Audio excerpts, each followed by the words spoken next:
आप ये दो तस्वीरें देखिए, एक और भारत का कश्मीर है और दूसरी ओर पाकिस्तान के कब्जे वाला कश्मीर। दोनों तस्वीरें कश्मीर की अलग अलग कहानियां बयां कर रही हैं। एक और भारत का कश्मीर है जो लगातार प्रगति और खुशहाली की राह पर आगे बढ़ रहा है, जहां लोग अपने लोकतांत्रिक अधिकार का इस्तेमाल कर अपने लीडर को खुद चुनकर अपने भाग्य का फैसला कर रहे हैं। दूसरी ओर है पाकिस्तान के कब्जे वाला कश्मीर, जहां लोग पिछले 1 साल से आटे और चावल जैसी मूलभूत चीजों के अभाव के कारण विरोध कर रहे हैं और अब हालात इस कदर बदतर हो चुके हैं कि लोगों को अपना विरोध दर्ज करने के लिए सड़कों पर उतरना पड़ रहा है। जगह जगह आगजनी और हिंसा हो रही है। सड़कों पर भी कश्मीरियों का स्वागत पाक रेंजर्स अपनी गोलियों से कर रही है, जिसमें अब तक 4 लोगों की मौत हो चुकी है। यही नहीं, पाकिस्तान के अत्याचारों के चलते आज आम कश्मीरी आज़ादी की मांग कर रहे हैं और भारत से मांग कर रहे हैं कि भारत पाकिस्तानी सेना ISI का वो हाल करे जिन्होंने साल 1971 में तब के पूर्वी पाकिस्तान में किया था। गौरतलब है कि जिस कश्मीर को पाकिस्तानी जर्नल और नेता अपनी जगलर वैन कहा करते थे, आज वही कश्मीर उनसे आज़ादी की मांग कर रहा है।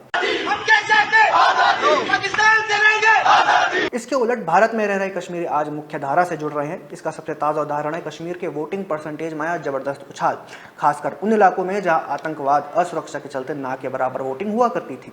सवाल ये उठता है कि जिस कश्मीर को पाने के लिए पाकिस्तान ने दशकों से भारत से दुश्मनी पाली थी और इतनी जंगें लड़ी, आज वही कश्मीर पाकिस्तान के खिलाफ क्यों उठ खड़ा हुआ है?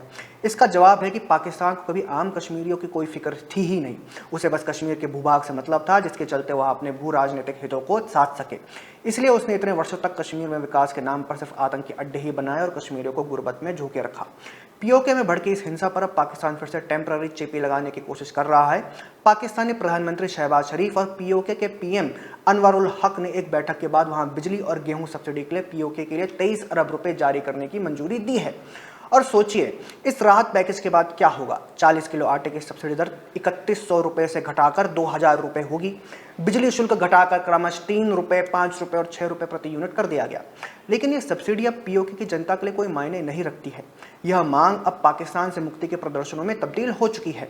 आज कश्मीरियों ने पाकिस्तान के खिलाफ बगावत चुनी है, क्योंकि वो अब उनके सदियों पुराने झांसे देने की योजना को भांप चुके हैं और इसीलिए वे आज पाकिस्तान से आज़ादी की मांग कर रहे हैं।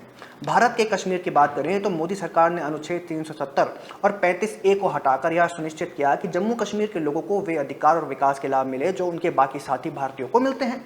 यही कारण है कि आज कश्मीर में G20 समिट भी हो रहा है। लोग पर्यटन, स्टार्टअप, खेती आदि के जरिए संपन्न भी हो रहे हैं। सरकार की योजनाओं से आज कश्मीर में नए प्रोत्साहनों के साथ स्थानीय अर्थव्यवस्था को बढ़ावा मिल रहा है। अत्याधुनिक शैक्षिक संस्थानों का निर्माण हो रहा है तथा अलग अलग योजनाओं के जरिए गरीबों को सशक्त बनाया जा रहा है।